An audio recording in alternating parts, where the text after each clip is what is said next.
your apps suck and no one's happy, right? I mean, that's literally what has happened. Why would someone go to something that's not working? It's not working. People are complaining. You're not doing anything about it. You keep changing like little things about the app thinking this is going to like make a impact. It's the fundamentals of the way the app is being introduced is completely wrong.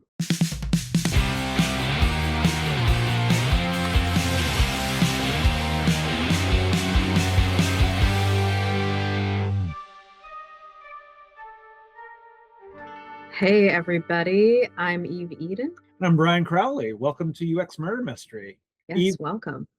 Eve, so this week we're going to do a little bit of where are they now? A little bit of catch up on the clusterfucks that have been some of our murder mysteries. So I'm going to tell you a little bit of how things are going. So I'm going to start with one of our older or one of our first episodes, but one of our recent conversations, which is LinkedIn / dead internets. So according to, and let me grab the sources real quick. So let me make sure that I have the sources. So when we talk about this, that I'm giving you the accurate sources here. Absolutely. So according to Agora Pulse and TechCrunch, LinkedIn has rolled out an LLM-powered feed curation in August of 2025, and women have noticed that their reach has been plummeting, sparking a viral experiment called #WearThePants, where female professionals are now changing their profile gender to male to test the algorithmic bias and have found evidence it existed. Wow. Yeah. That's incredible. How did women or what I'm just curious, do we know like how they picked up on their posts and interactions not being surfaced up? Was it like through the analytics that LinkedIn provided? It looks like they were noticing overall that their reach had plummeted. So it looks like that they were saying that when they were getting posts, they weren't getting. So let me say. So here's from TechCrunch article. I'm going to just read a little bit of this. One day in November, a product strategist logged into her LinkedIn account and switched her gender to male. She changed her name from Michelle to Michael, she told TechCrunch. She was partaking in this experiment. And for months, users were complaining about seeing drops in engagement and impressions. So basically, their posts, they were starting to notice less people commenting, less people liking, less people having any of that. So Michelle became suspicious because she has 10,000 followers and ghostwrites post for her husband, who has only 2,000 followers. Yet she and her husband tend to get around the same number of post impressions, despite her larger following. How about that? Wow. That is wild. She said the only significant variable was gender. And this is according to TechCrunch. And there are other people who also noticed this, who also changed. There was a woman who's a founder named Marilyn Joyner, said she changed her gender on her profile from female to male. And she says, my impressions jumped. What percentage do you think she jumped for the day, Eve? What was the previous jump?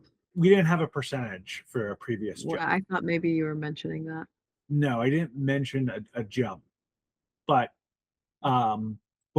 take a guess as to what you think if you changed your gender on your profile from female to male. What do you think your impressions would change?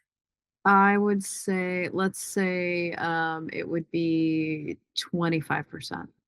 238% within a day.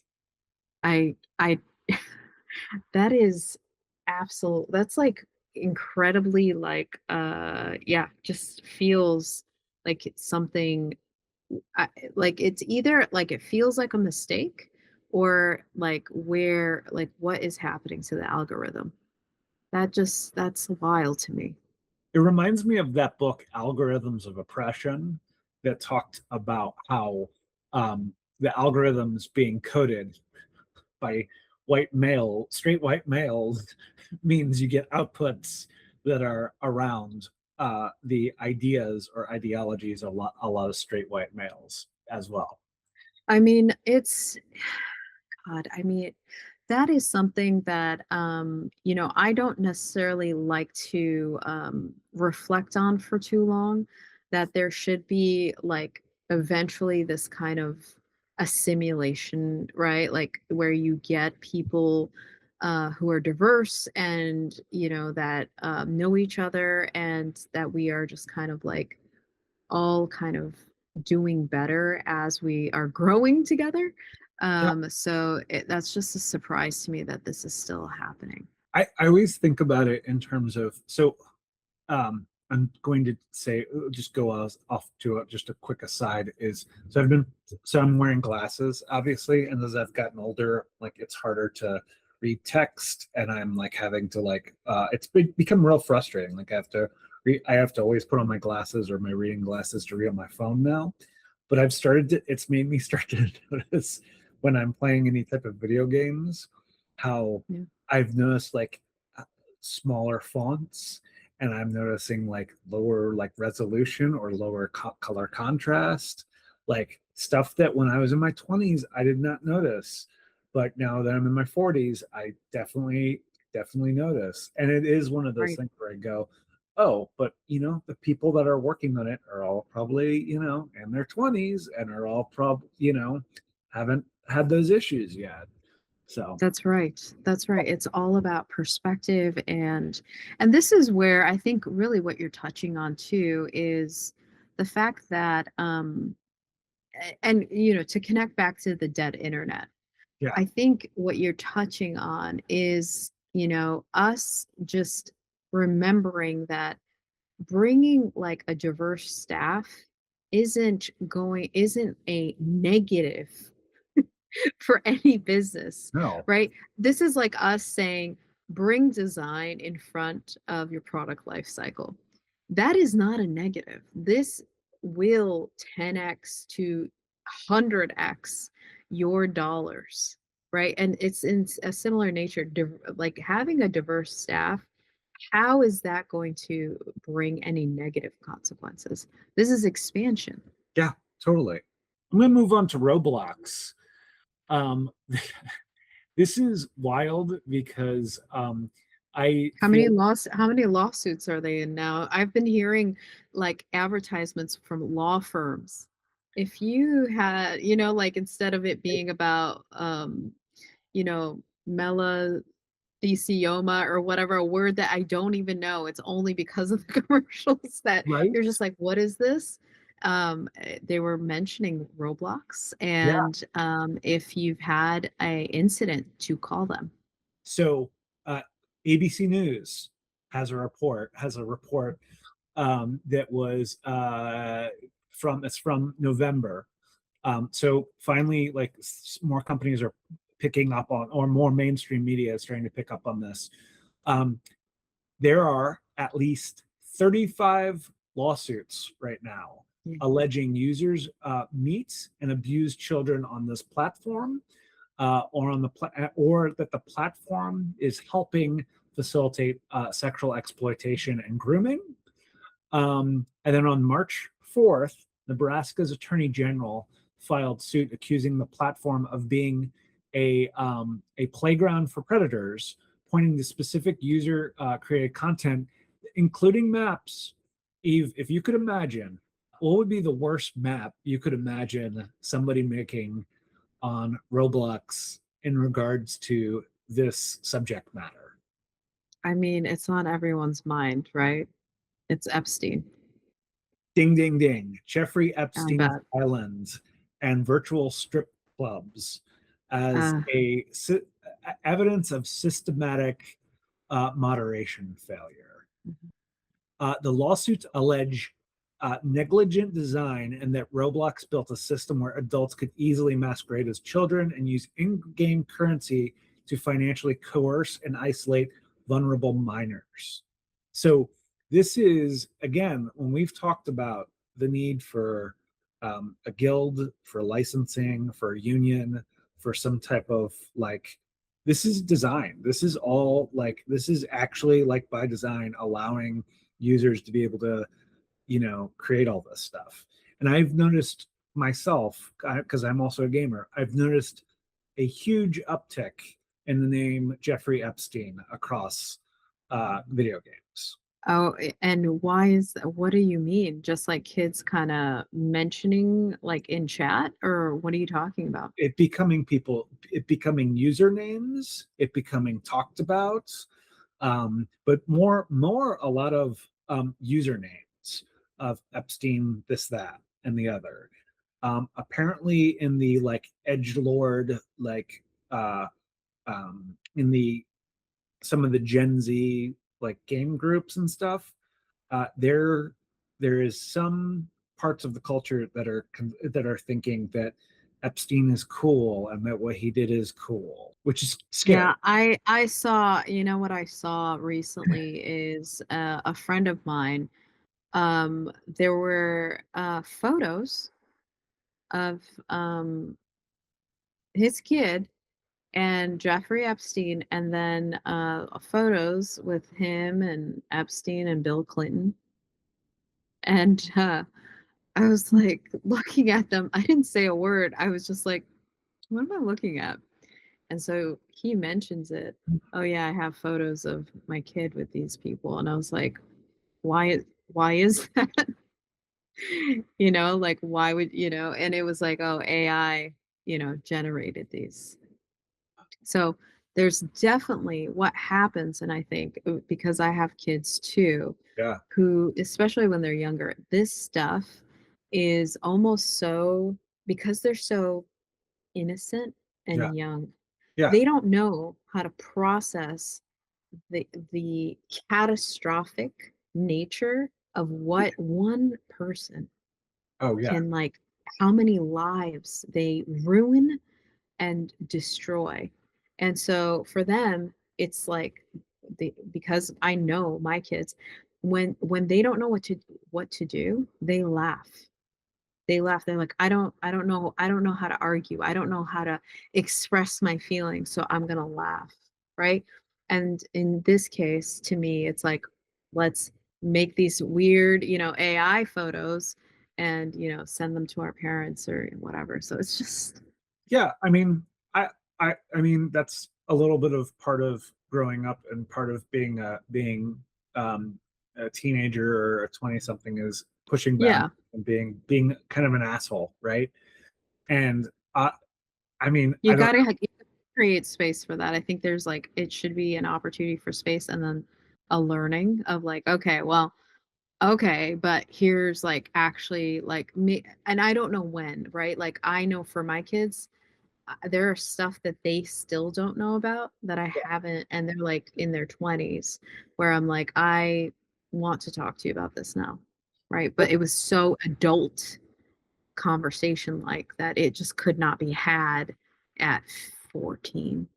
but I will tell you what I find interesting is like why like one thing I have noticed with a lot of these games is like you can ban words.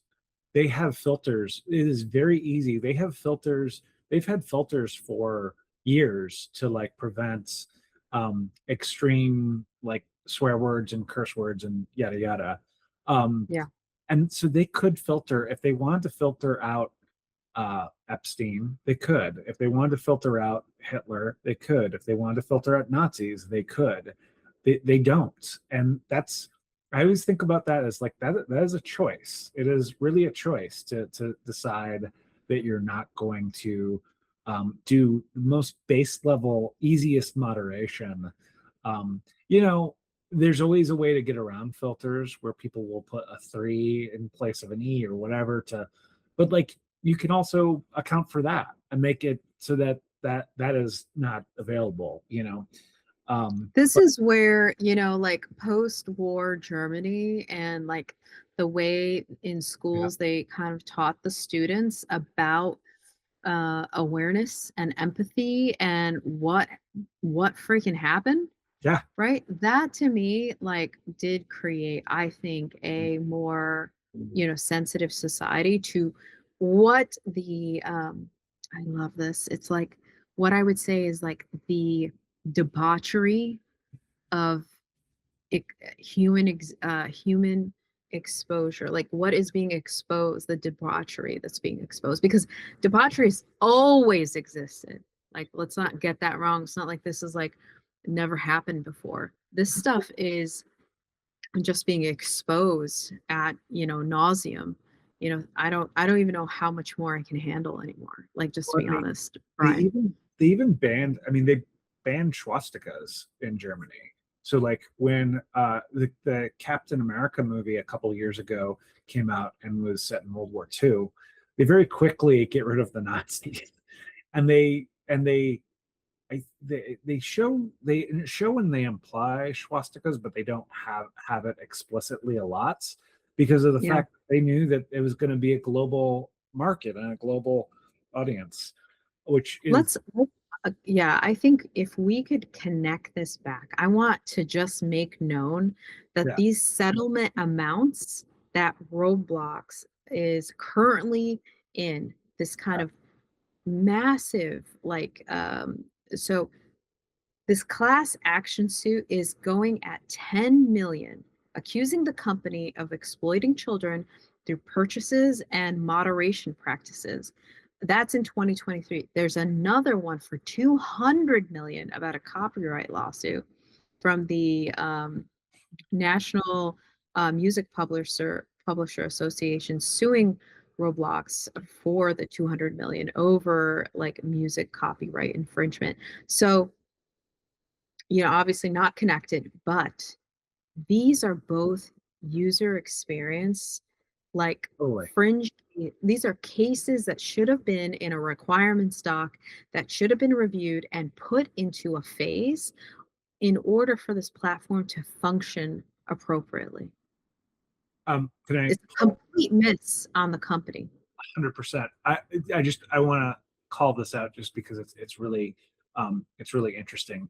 Uh, Tennessee and Texas are also both filing lawsuits. Oh yeah. Tennessee referred to the platform as a quote unquote creepy cargo van for predators, and Texas their attorney general called it pixel pedophiles and corporate profit over safety, which I was like, Yeah. wow, that is Yep. something.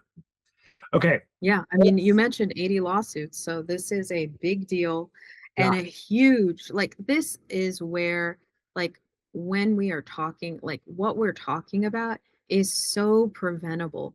I mean, what you're talking about, if it's at 10 million cost, Brian, how much would you have to invest in UX research and UX design that would prevent this? I mean, how much would Oh, it cost, like a corporation? oh, it should. I mean, half of that, at least. I mean, or at most half of that.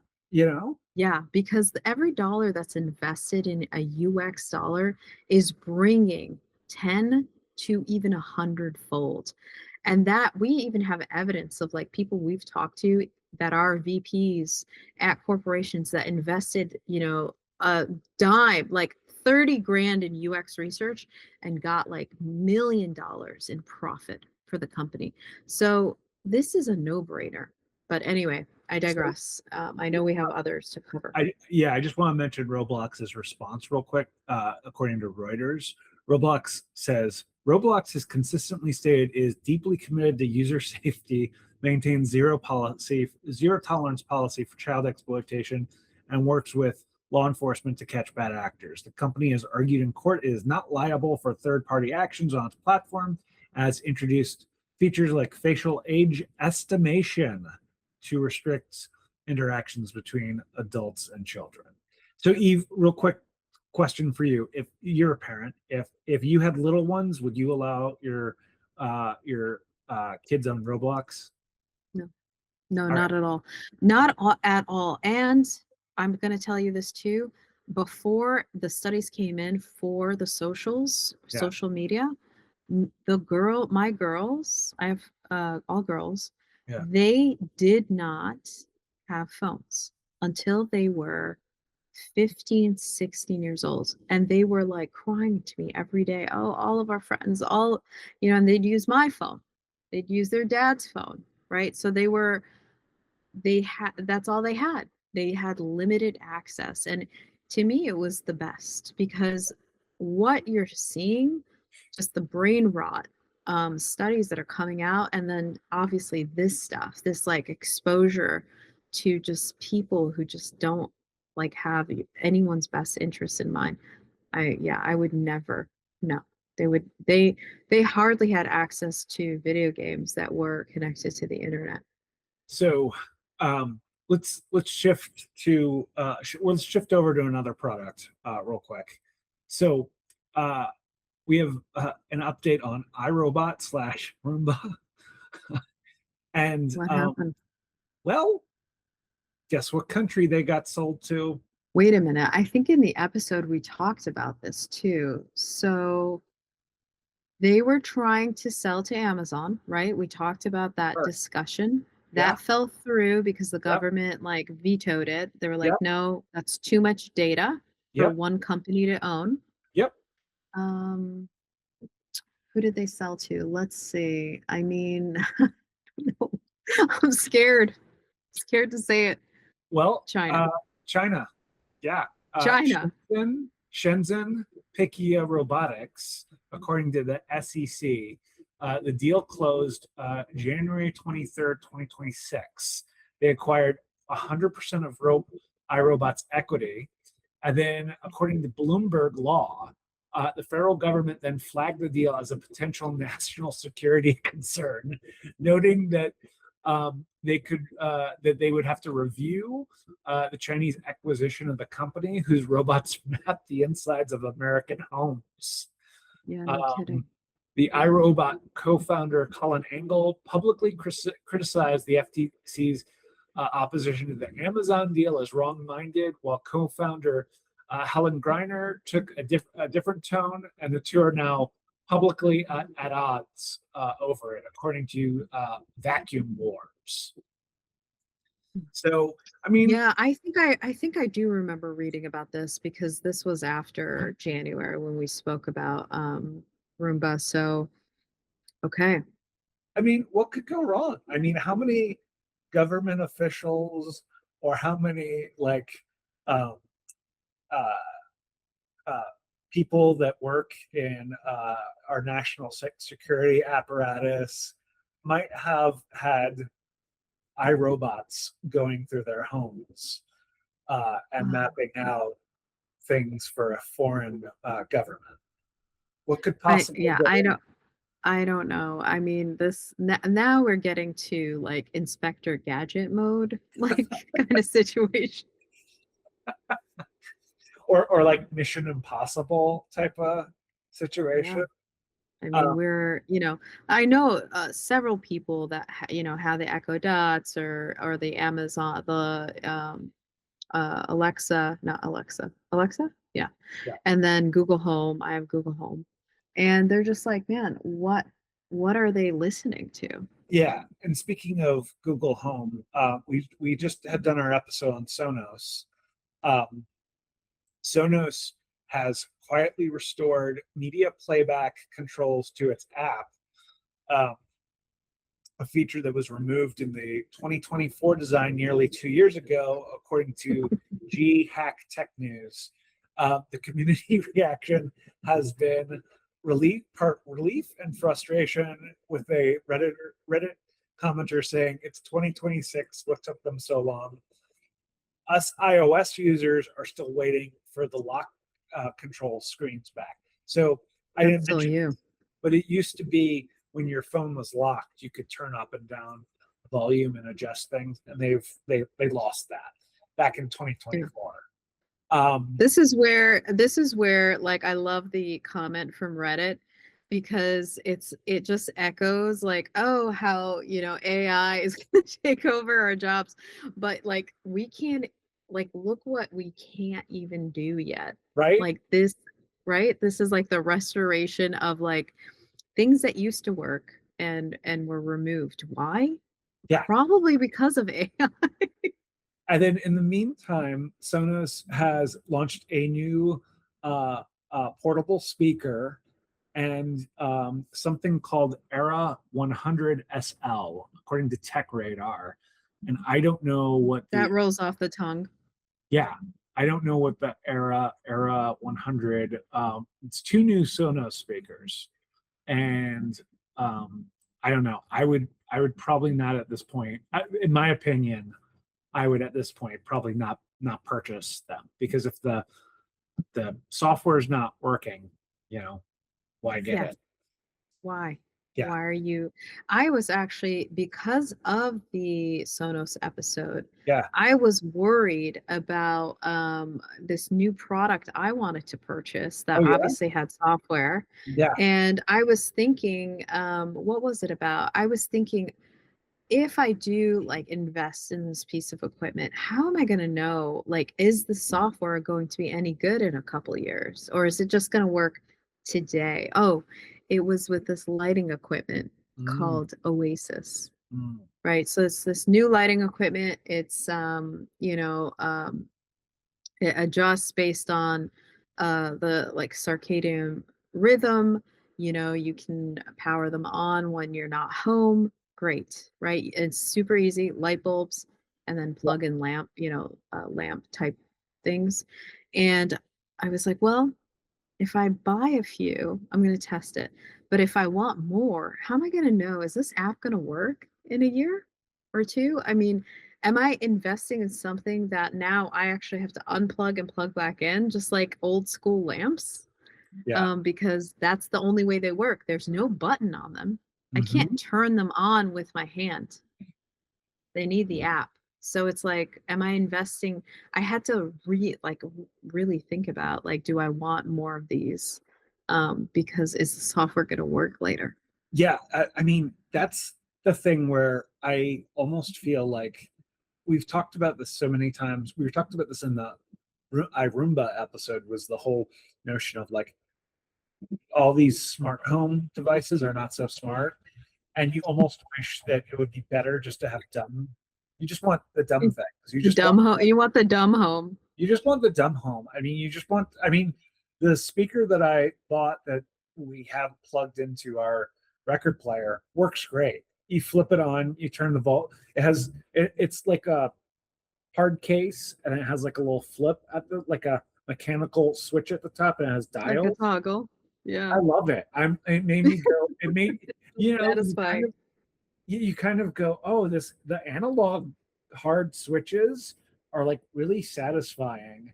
It makes me think of when you watch the old Star Trek show and you see like the old one from the 60s and you see everyone having mechanical levers and it's like no, maybe that made sense. Maybe that was better than touchscreens and devices like that, you know. I've seen people think doing this with cars. They're like, you That's know what? I just like a car yeah. that kind of does what I know what it's going to do. There was actually just a report that said a lot of car manufacturers are getting away from the screens because the screens Touch have screen. reduced cognition time and have reduced Totally.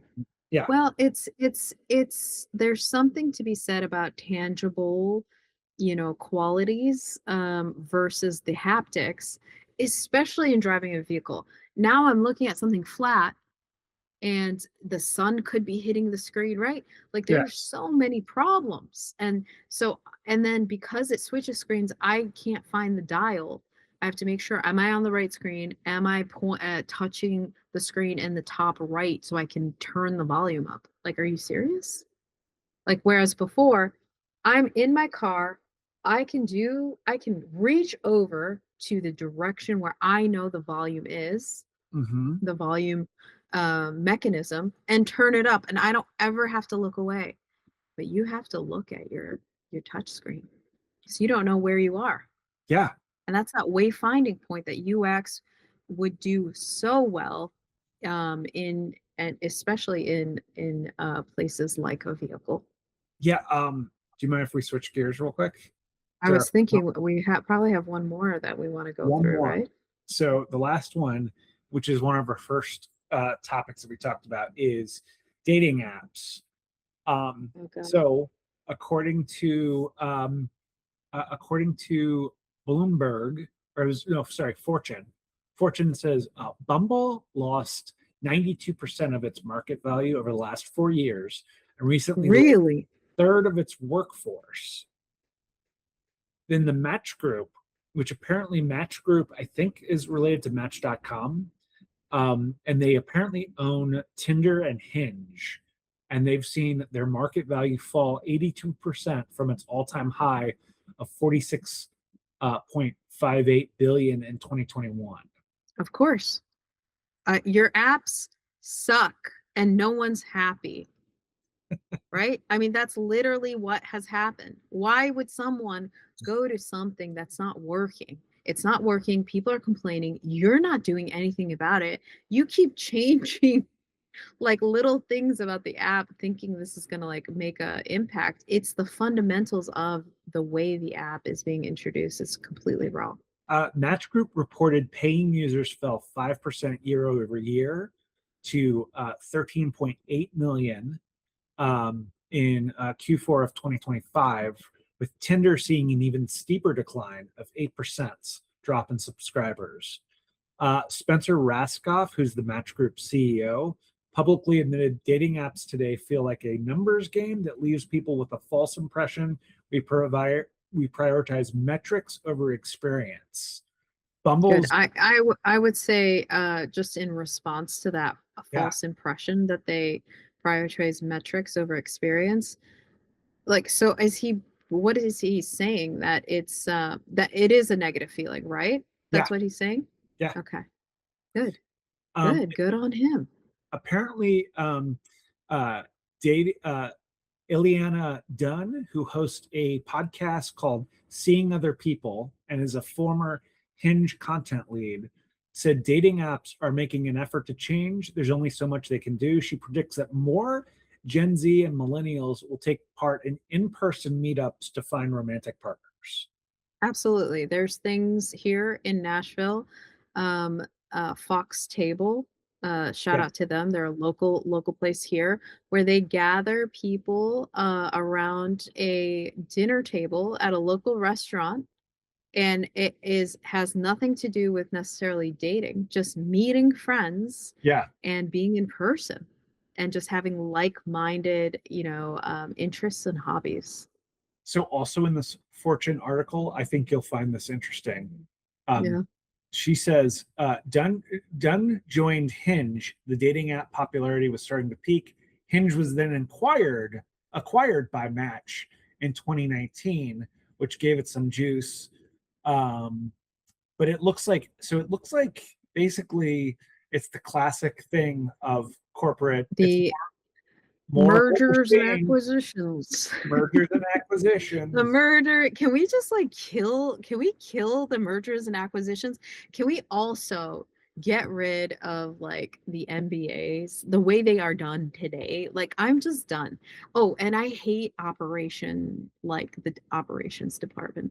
I feel like we need to redesign the operations department in corporate America. I loved being part of design operations, and I actually have known people that have been really good in operations departments. I think I think we need more designers and we need more UXers in operations. You know what? I agree with that because Yeah, that department needs to be redesigned from the yeah, ground up. And we need more designers with MBA degrees. We also need design strategies to be taught in MBA programs, totally, right? This totally. is like design is going to change like the way a company works. And it's for the betterment, not necessarily just growth from like a dollars perspective. It's like protecting our young ones. It's Yeah. protecting our mental health on dating apps. It's protecting like the dupes on the dead internet that are tricking our parents, our boomer parents, because they don't know, are they talking to AAA insurance or just someone from like, that's trying to get their, social security number. I mean, this is, you know what I mean? It's just catastrophic at this point. We're in the internet sandwich generation of protecting our children from child pet predators and then protecting our elderly parents from scams. Oh my God. And we're tech support too. Did you see that meme? Yeah. Where like Gen Z doesn't know how to like fix anything on the internet. They just like have like they know what good user experience is. And when they go to a site that has none, they're like, I don't know how to use this site. And then our parents never used websites. And so we're tech support. We help with the phones, getting through government sites and I mean, all that, you all know, that. I feel like this is mean, and I don't mean to dunk on Gen Z here, but I do feel like we we we of our age, we designed stuff to be like, oh, let's make it less so people have to read less stuff. But that is not effective when you have a generation that doesn't read, period. Like, and I am not joking. My kids were in the generation where they had to go to FAFSA and fill out that paperwork, but they had to go to the site and the site was horrible. And my kids are like, I don't even know where to begin to like apply to like see if we could get any money. And they would like constantly make mistakes and they're like, oh, how do I know if this is right? Like you don't, you do not, we don't know. so Because Eve, there's no checks and balances. so Eve, as we wrap up this episode, next week we'll be talking about the design gods, quote unquote. That's right. All right. Yadi is going to be on our episode. So, yeah, that should be a really good one. So, tune in for that. Yeah. Bye, everybody. Thanks, you guys.